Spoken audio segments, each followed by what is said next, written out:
Anisha Goswami. In last lecture, we have discussed about what is material handling system and what are the importance of material handling system. Okay, and next we have also discussed about what are the objective of material handling system and what are the principle of material handling system. And we have also seen that what are the different type of material handling systems used. Okay, so in last lecture we have already in deep we have discussed only non-powered, or you can say that manually operated system. So there are basically two types of system. Okay, first is your power operated, second one is your manually operated. So first of all, what was the material handling system? So that we have discussed, material handling system is used, or we can apply our knowledge, scientific knowledge, by packing and storing and movement of material from one place to another place. So this is known as material handling system. So material handling system are basically two types. First is your non-power, or you can say that manually operated system, and second one is your power operated. So here just in this section or power operated system, so there are basic your conveyors, second your truck, tractors. Okay, and next is your hoist and cranes are also used in power operated system, and next was your automated guided vehicles. Okay, so that's we have discussed in last lecture. Okay, so in this lecture I will continue your types of conveyors. So we will see different types of conveyors, right?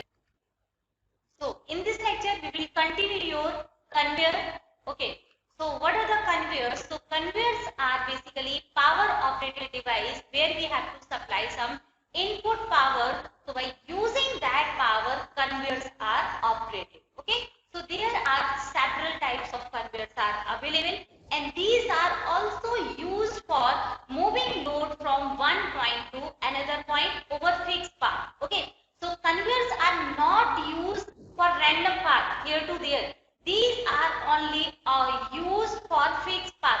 For example, you have to transfer material from here to there, or over 10 meter of distance only. Okay, so these have always fixed path. These are also used only in fixed path. Okay, so these are conveyors.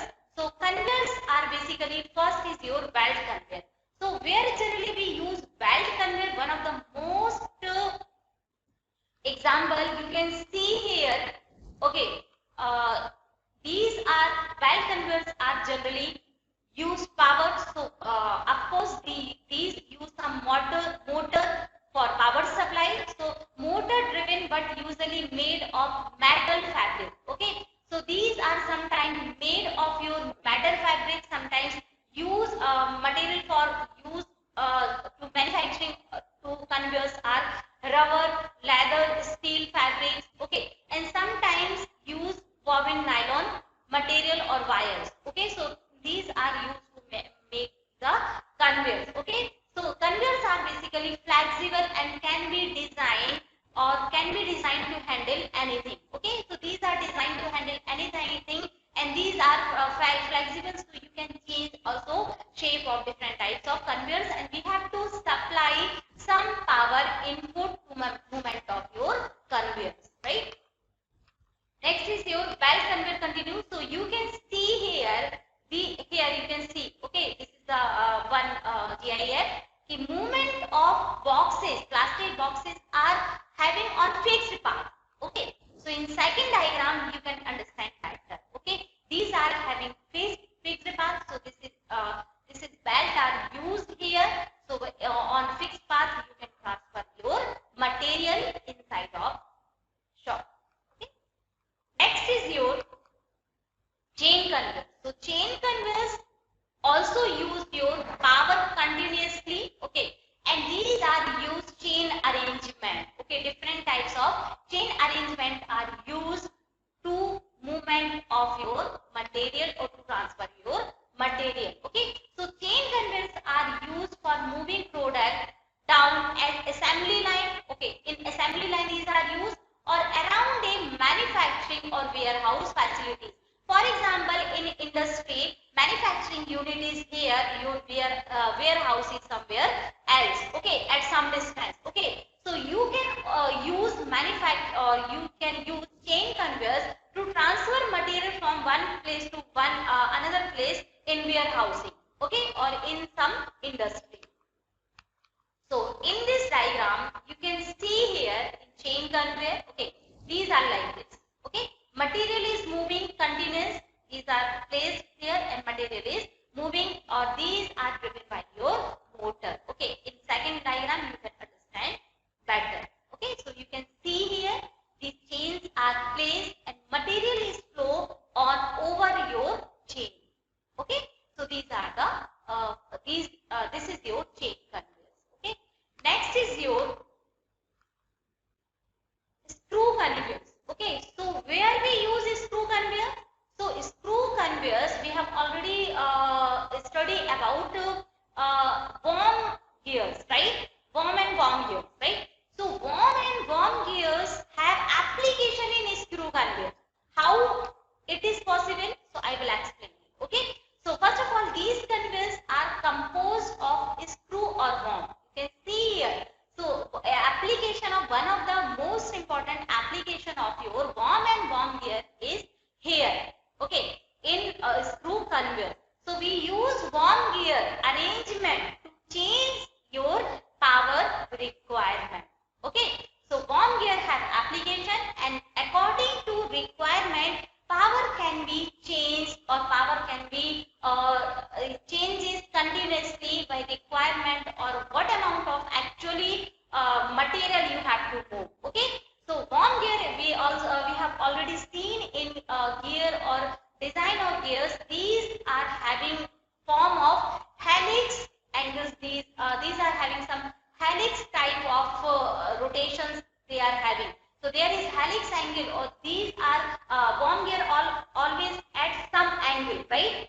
Worm gears are some angle, okay. And worm gear we know one of the important thing is that these type of gear, one is having your screw like portion and other one is having your worm like portion, right?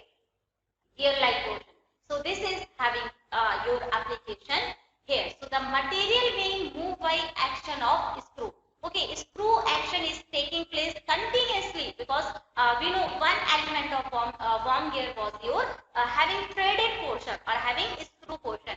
And design of gear is worm gear is also based on your screw portion. You can say that on based of your worm, right? So this was your screw conveyor.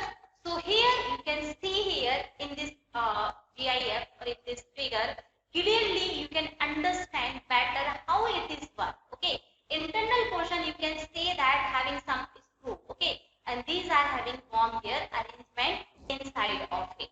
Okay, so these are moved like this. And second, in second diagram you can say that top portion there is gear motor, which gear arrangement is placed. Okay, so there gear motors are used to supply your power. Okay, next is your removal inspection lid is there. Okay, you can see here removal inspection lid is there, so you can remove it and check it whether it is proper working or not, right? And next is your stainless steel auger is used.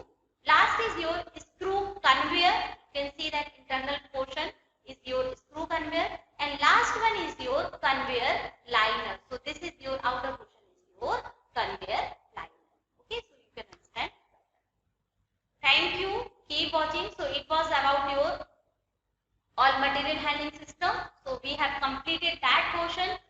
Different types of manually operated types of equipments, and in second lectures we have discussed about the different types of conveyors used. Okay, and in next lecture I will cover about your truck, tractors, okay, and different types of equipment including with your AGV. Okay, AGV is your automatic guided vehicle. So that will be covered in next lecture. Thank you. Keep watching.